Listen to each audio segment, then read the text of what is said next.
खुलना उनका ठेका। हमें भाई साहब हमें लेना देना है लोगों के रोड का, वो खुलना चाहिए। हमें उससे कोई मतलब नहीं है कि कौन पैसा रिलीज कर रहा है या नहीं कर रहा है। और काम लेना आपका फर्ज है। बिल्कुल, आपको सैलरी इसलिए मिलती है कि आप ग्राउंड लेवल पे काम करवाओ। बिल्कुल, और आप वहाँ पे बैठ के अगर लोगों के रोड बंद है तो समझ लो आप ड्यूटी नहीं कर रहे हो। बिल्कुल सर, जहाँ ठीक है, फिर इसका मतलब आप जो है अपनी नौकरी में कुताही कर रहे हो। आपके रहते हुए आपके एरिया के रोड बंद हैं, वहाँ रोड नहीं खुल रहे हैं, लोग प्रोटेस्ट कर रहे हैं, लोग सफर कर रहे हैं, तो फिर आप नौकरी किस चीज की कर रहे हो? ठीक है, वो चीज जो जहाँ जो फिर मुझे बता दो नौकरी किस चीज की है? ऑफिस में बैठने की तो नौकरी है नहीं, कुर्सी पे बैठने की। ऐसा नहीं, ठीक है ना, आपका काम ही यही है। एक डॉक्टर के होते हुए पेशेंट रो रहा है, उसकी दर्द ठीक नहीं हो रही तो वो बोले कि मैं डॉक्टर हूँ। वो किस चीज का डॉक्टर है? वो डॉक्टर थोड़ा ना है, वो नालायक है। इसलिए आपका डिपार्टमेंट भी आपके रहते हुए ये रोड नहीं फिर रहे तो फिर आप नौकरी नहीं कर रहे हो। आप अपनी नौकरी के साथ बेईमानी कर रहे हो। थोड़ा कंप्रोमाइज हम करेंगे ऐसी सिचुएशनों में। नहीं, जितना कंप्रोमाइज करना था उतना कर लिया, बाकी आपने भी कर लिया, मैंने भी कर लिया। इससे ज्यादा मैं कंप्रोमाइज आप करोगे ना मैं करूँ। बिल्कुल, ठीक है ना। आपने जिन जैसे काम लेना मुझे नहीं पता, अपनी जेब से पैसे दे के काम करवाना है, जैसे मर्जी करवाना काम करवाओ, मुझे काम चाहिए। कोई बात, मैंने उसका ठेका नहीं लेके रखा कि आप जो वो क्या बोलते हैं क्या नहीं बोलता, कोर्ट के क्या डिसीजन है, मुझे उससे कोई मतलब। अगर नहीं होता उनसे काम तो वो काम छोड़ दें। ठीक है, आप उनको ब्लैक लिस्ट जो हमारे कोडल में कार्रवाई है वो हम करेंगे। हाँ बिल्कुल, हाँ जो कोडल कार्रवाई है वो हम करेंगे। टाइम लगेगा, तब तक यहाँ क्रेड शेड पहले पाइपा रोड बनानी लगेगा। पत्तियाँ उठाने वाला किसमें है? क्रेड लगाने का भी तो है, लगा देंगे जहाँ जहाँ बिल्कुल है उसमें इसको क्रेड लगवाओ।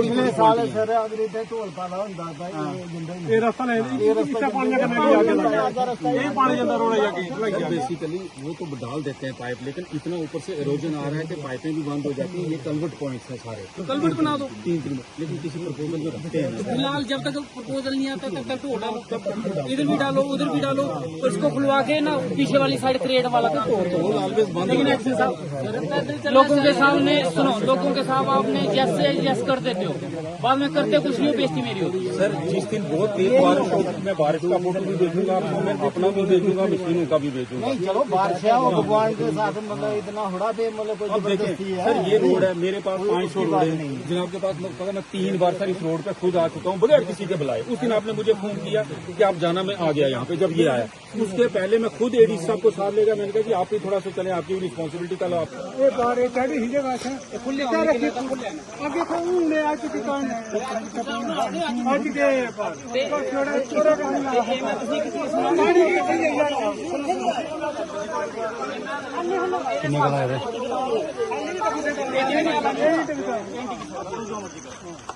आज पेशा को खुली आएगा जो तू बरसात हो ये द्वारा जाना है।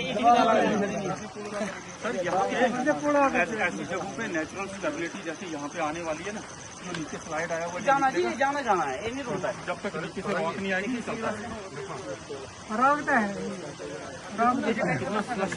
बोलिए था GPR बनाने में, GPR बनाने के भी मत बनना।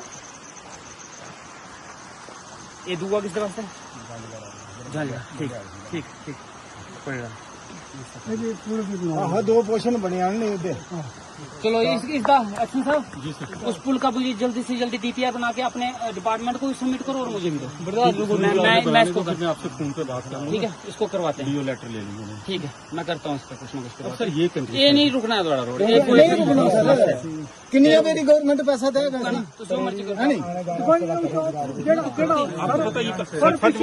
ये रोड कल खुली थी, बारिश हुई फिर बंद होगी। देखो हर चीज का मुझे भी पता है इस चीज का कि प्रॉब्लम तो है, लेकिन इवन ज्यादा बिल्डिंग है गवर्नमेंट हाई स्कूल रुखला। अच्छा ये वो डैमेज हुई,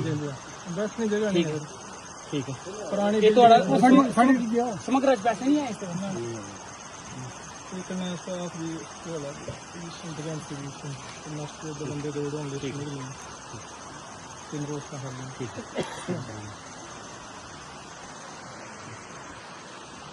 फिलहाल एक्शन साहब ये रोड खुलवाओ, ये सारी उम्र रहेगा ऐसे ही, ये कभी स्टेबल नहीं होगा। इसमें यही प्रॉब्लम है कि इसमें स्टेबल नहीं होना। जब भी बारिश होती है तो 1 घंटा बारिश बंद हो जाता है, थोड़ी सी बरसात हुई थी आई आना था, ये नहीं टिकना है। ये तो चल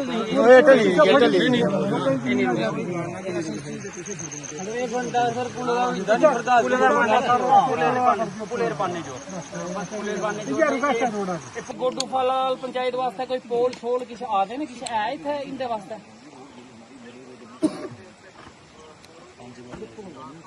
ट्रांसफार्म का ते 63 का लाल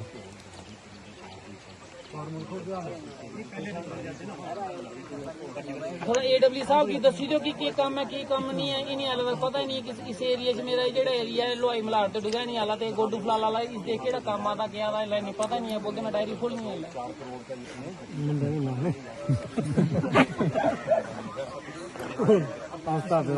केड़ा केड़ा टड्डी फरकोट इत्थे नहीं पिया जनाब वो पिया सुधरोता वाली साइड हाँ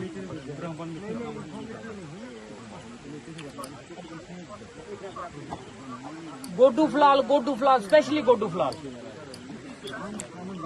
बाकी तो है मगर मैं तुझे गोडू फलाल दा पंचायत गोडू फलाल दा प्रपोजल पूछा करना बाकी तो चलो ठीक है रखा देना गुड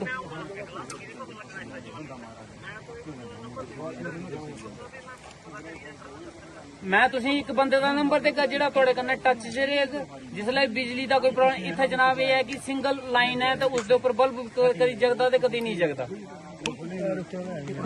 कुछ इत्थे ट्रांसफार्मर जेड़े अपग्रेड करने ना ते कुछ पोल चेंज करने ते तारां चेंज करने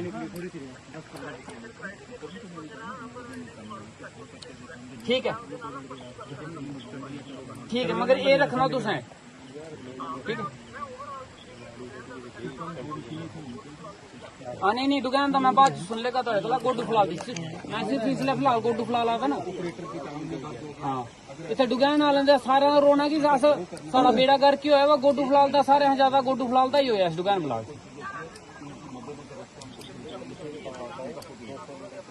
चलो मैं बंदे का नंबर देगा उस डेट कन्नै टच च रहना नहीं चमके दे ते है नहीं कुछ कन्नै हुन सरकारे ना थोड़े ठीक है नी ठीक है चमकाए रखोड़ो या तुसें पहले दे चलो ठीक है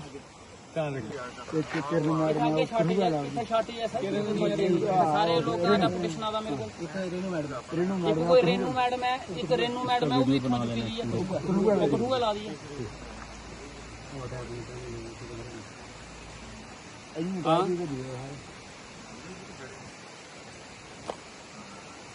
कुछ तो वो बलोड भी जिंदा चुको ना कोई टीचर उठा साढ़े बनी कॉन्स्टिट्यूंसी का चुकी बलोर कॉन्स्टिट्यूंसी तुसें फिलअप करना चाह बिलावर कॉन्स्टिट्यूंसी का तुसें चुकी बलोर कॉन्स्टिट्यूंसी कोई बंदा लादा तां दसो बेशक जोन मल्हार है मेरी गल सुनो ना जोन मल्हार च बनी का बिलावर कॉन्स्टिट्यूंसी का कोई टीचर तुसें चुकी ते बनी कॉन्स्टिट्यूंसी च लादा तो फिर साढ़ा वाला चुकी बिलावर क्यों लाया तुसें ठीक है आज कर लेने ठीक है मैं कंप्रोमाइज कर लेना फिर बिलावर कॉन्स्टिट्यूंसी दे चुकी मेरे बनी कॉन्स्टिट्यूंसी चलाओ तो मैं वो आखर ना एजुकेशन जोन दे विच भाई साहब अब मेरी कॉन्स्टिट्यूंसी ब्लोर एरिया भी आंदा ते बिलावर का एरिया भी आंदा ना तो क्या बिलावर एरिया जेडे मेरे सुनो भाई साहब मेरी गल सुनो जेड़ा बिलावर एरिया मेरी बनी कॉन्स्टिट्यूंसी जांदा उस बिलावर एरिया दे कोई टीचर चुकी तुसें मेरी बनी कॉन्स्टिट्यूंसी चला दे तो फिर वो क्यों नहीं लाए तुसें वो भी तो जोन है ना अज तक तुहाड़े सुनो बिलावर कॉन्स्टिट्यूंसी दे जेड़े एरिए मेरे बिच पौंदे उत्थों तुसें कोई टीचर चुकी मेरी कॉन्स्टिट्यूंसी च नहीं लाया लेकिन मेरे कॉन्स्टिट्यूंसी दा चुकी जेड़े मेरे जोन दा बिलावर च पौंदा तुसें उत्थे जरूर लाई दिता ऐसी है ना ऐसी नहीं है नहीं ऐसी है बिल्कुल है क्यों नहीं है ऐसी बिल्कुल है बोधराज हो रहा कल आर्डर वापस करो तो इतना स्कूल भेजो ठीक है कल फिलहाल भेजो कन्नै इथों टीचर एक गोडू का फिलहाल भेजना उर्दू वाला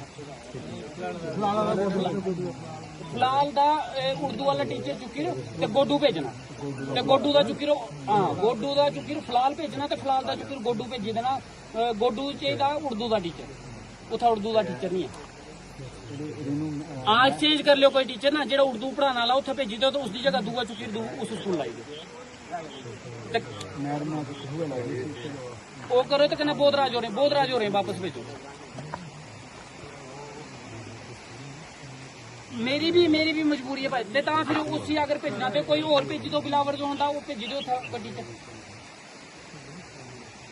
मैं थोड़ी मजबूरी तां समझनी है अगर तुम उसकी जगह को ठीक है बोधराज जी उत्थे रखो बोधराज की जगह कोई और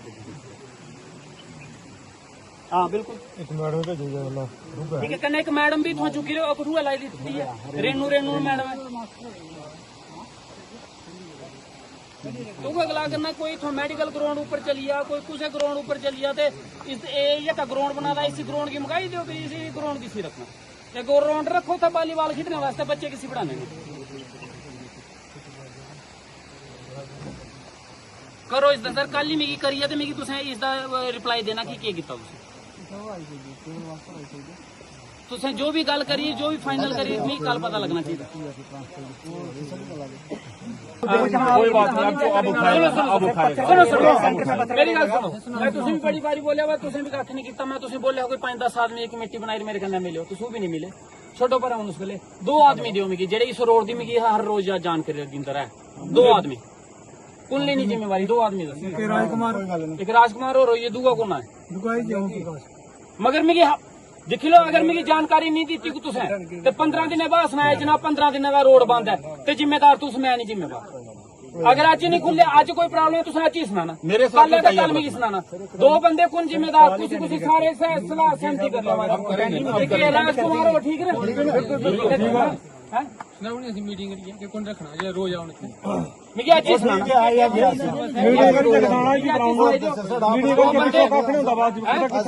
दो बंदे रहे थे, 2 इतना बड़े नहीं होना लाइला साहब, मैं पिछले साल लगे तुझे खिलाना 10 आदमी कमेटी बनाया, अज तक नहीं थोड़े बनी। चलो मैं वो अगला करना, मशीना बड्डियां लानियां जनाब 3 मशीनें लगाओ, ठीक लगा दो, मैंने आपको बोल दिया कम से कम नहीं चाहिए।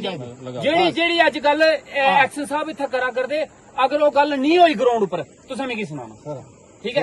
3 मशीनां लगनियां चाहिए ते बड्डियां मशीनां लगी, अगर ये नहीं कम करते लब्बियां जब 1 घंटा लग्या उसके बाद बंद हुई, रिपोर्ट तुसें मिगी दे देनी, अज जनाब 1 घंटे करो गड्डी मशीन चली उसके बाद नहीं, तुसें भी जनाब थोड़ा डंडा लेर बेही जाओ, मिगी भी सुना, मैं भी दिखना हूं वो कियां नहीं होंदा काम। अगर इ'यां बड़ी लापरवाही दिक्खी ते फिर मैं उसके बाद दिक्खी लगा, फिर इंदी मर्जी है कि ओह्दा होर ही जाना ते फिर कुतै होर जान, अस कोई होर दिक्खी लगे। कदूं भेजनी मशीन? कोई बात नहीं, कल ही भेजते, कल आएगी मशीनें आ जाएगी। कल मशीन नहीं है, मौसम ठीक रहना चाहिए, कन्नै एक चीज हो, लेकिन एक बात है, कोई गल नहीं, एक्शन साहब ये आदमी ऐसे न जिन्हें आज तक सबर किया, ये बरखा च भी सबर कर लेगे, इन्हें सबर ही करते होइए सारी उम्र, इन्हें और कख नहीं किया, नहीं तो बेसबरे लोग तुसें दिखे दे नहीं, बरखा च भी मशीन लवांदे ने, उन्हें लवा दियां मशीनां, असें लवा दियां साढ़े बच्चे बेसबरे च अस आइए ना, बरखा च भी मशीनां बड़े बड़े लोगों के बच्चे हैं, सारे बच्चे अगर ये वो दिखदे कि मशीन वाले दे बाल बच्चे न ते बाल बच्चे न ते भी हैन, अगर एहसास है तो उस एहसास को अब जिंदा रखना, उस एहसास के साथ जो आज कमिटमेंट हुई है, कल कम से कम 2-3 मशीनें लगनी चाहिए और कंटिन्यू चले, कितने से कितने बजे तक साहब देख लेना क्या करना है, कहाँ AW जी हाँ AW साहब आपका नाम क्या है? कहाँ से हैं आप? भाई साहब देखना जिम्मेदारी से देखना, और 1 करोड़ कितने का काम है, उस पे क्रेट लगने चाहिए। ये स्लाइड खोलो पहले, पूरी स्लाइडिंग खुलवाओ, रोड फंक्शनल करवाओ हफ्ते के अंदर अंदर, और उसके बाद क्रेट का काम, ये सिर्फ रोड नहीं खुलवाना, उसके बाद क्रेट भी करना है, ठीक है। तुझे मिगी दसी देना बिल्कुल जनाब, बिल्कुल आए ये मुड़ा किन्ना रडाया हाथ उड़ा गया भाई, इथे 2 करेट में की पाई दियो ना पाई मैं वो अगला करना भाई साहब, मैं वो अगला करना, पिछले साल मेरे कन्नै कमिटमेंट की कि जून हाँ पहले पूरा रोड बना के, वो कमेटी जून चली, अगस्त भी आई है, वो तो मिगी पता इन्हें जी पिछले साल मेरे सामने करेट भागे 15 दिन कंट्रैक्टर के भी कुछ राइट्स होते हैं, कंट्रैक्टर अगर है तो हम लोगों में से ही ठेकेदार होते हैं, बाहर से तो नहीं आते ना। एक ठेकेदार काम करेगा 50 लाख रुपए का, उसको मैं चौनी भी नहीं दूंगा, तो कुदरती बात है मैं उसको प्रेशर डालूंगा, वो मुझे कोर्ट में हैंग करता है उधर जाके। कुछ हमारी भी मजबूरियां हैं, MLA साहब को भी मैं रिक्वेस्ट करता हूं कि कहीं हमें फंड्स की जरूरत है तो ये फोन भी करते हैं, ऊपर इनिशिएटिव भी लेते हैं, कहीं ना कहीं छोटी मोटी प्रॉब्लम्स आ जाती हैं। हम घर में वहां बैठ के, हमें शौक नहीं है कि मैं वहां बैठता हूं, मैं 4-5वीं बार तो इस रोड पे आया हूं। मैं परसों आया यहाँ पे, ये जब ये वाला एरिया स्लाइड हो गया, अब ये इतना बड़ा स्लाइड है सर, डिस्ट्रिक्ट का सबसे बड़ा स्लाइड है, अब इसको काटने के लिए टेम्परेरी रेस्टोरेशन में तो इतना पैसा नहीं होता है, मुझे इसके लिए एक अलग से फंडिंग भी लेनी है। चीफ इंजीनियर को हमने बात किया कि जो क्रिटिकल पॉइंट्स हैं, डैमेज रिपोर्टें दी हैं कि वहां पे जहां स्लाइड उठाने वाला ठेका किसने लिया है? सर स्लाइड वाला तो यही चल गया, लेकिन जो इस तरह का पोर्शन डैमेज हो जाएगा, उस डैमेज पोर्शन को ठीक करने के लिए मान लो यहाँ में कोई क्रेट देना बड़ी बात है। इधर स्लाइड उठाने के लिए किसने उठाया? वो तो सर कॉन्ट्रैक्ट लगा हुआ है। है। स्लाइड उठाने वाला अलग है और परमानेंट रिस्टोरेशन वाला अलग है। परमानेंट रेस्टोरेशन दो है ना इधर, दो है, उसका तो अलॉटमेंट है। दो कॉन्ट्रैक्टर है इस रोड पे काम करने वाले, एक परमानेंट रिस्टोरेशन वाले, एक पसियां उठाने वाले।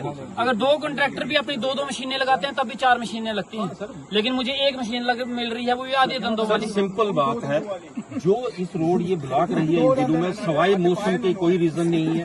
मौसम खराब था, बारिशें थी बहुत ज्यादा, थोड़ा अभी इस वक्त मौसम ठीक है, शाम को बारिश बहुत तेज हो जाएगी। अब मौसम देखिए भी अखा बंद कर लेते एक पुल तो आया है कल ना डुखला साढ़े 3 करोड़ हाँ तो आइए तो साढ़े 3